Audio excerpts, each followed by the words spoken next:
नमस्कार प्रिय दर्शक बंधु प्रतिदिन देश विदेश खबर जानवाई वीडियो को शेष पर्यटन देखो आपण भल पाइबा स्वरूप वीडियो गोटे लाइक कर दिंतु जदि चैनल को नुआ चैनल को सब्सक्राइब कर दिंतु चैनल जानवा आज किसी गुरुत्वपूर्ण खबर। भूमिकंप झटकार थरिला भारत रिक्टर स्केल रे तीव्रता 5.4 रिपोर्ट। अंडमान द्वीपपुंज निकट में समुद्र में एक शक्तिशाली भूमिकंप अनुभूत होती। रिक्टर स्केल रे यह भूमिकंपर तीव्रता 5.4 थिला। भूकंपर केन्द्रस्थल 90 किलोमीटर गभीरतार था। 12:06 रे यह भूमिकंप अनुभूत होता।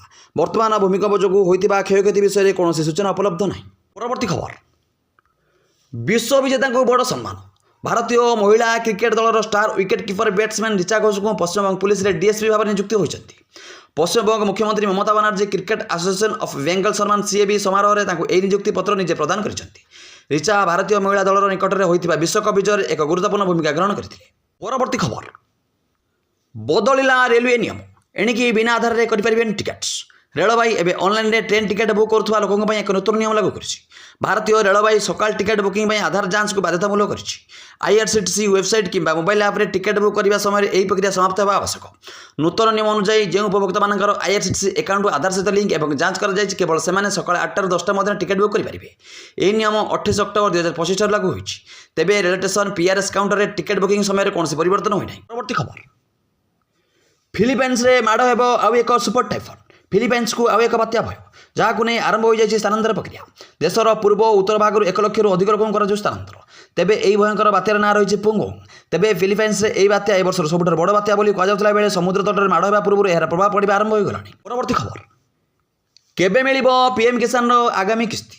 पीएम किसान आगामी किस्ती तारीख संपर्क में आलोचना जोरदार होती। यह विश्वास करा 21तम किस्ती नवेम्बर मध्य भाग अर्थात नवेम्बर 15 तारीख में पाखापाखि जारी हो पारे। फलस्वरूप चाषी मध्य आशा और कौतूहल उभय द्रुत गति वृद्धि पाଉଛି। प्रधानमंत्री किसान सम्मान निधि योजना अंतर्गत 21तम किस्ती चाषी मैंने उत्साह सहित अपेक्षा कर। दीपावली पूर्व आशा था जे सरकार चाषी मानक एक गुरुत्वपूर्ण उपहार देवे किंतु पर्व बीतीगला पर समस्त हिताधिकारी मैंने अकाउंट में किस्ती पहुंची पारा ना। परवर्ती खबर रिचार्ज को नहीं आसला बड़ अपडेट। रिचार्ज प्लान में बड़ परिवर्तन ग्राहकों को पड़ो सीधा सड़क प्रभाव। एयरटेल जियो और वोडाफोन आइडिया देशर कोटी कोटी ग्राहकों को महंगा झटका देवाक जाऊँगी। यही कंपनी गुड़िक डिसेम्बर 2025 में से रिचार्ज और डाटा प्लान मूल्य बढ़ाई पारती। यह द्वारा मोबाइल यूजर पकेट पर सीधा सड़क प्रभाव पड़ो।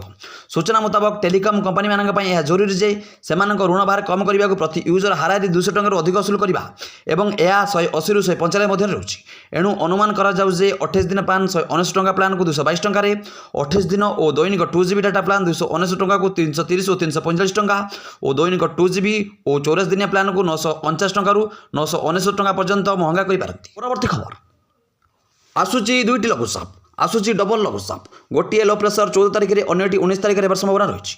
एने पूर्वानुमान कर पाणीपाग विभाग।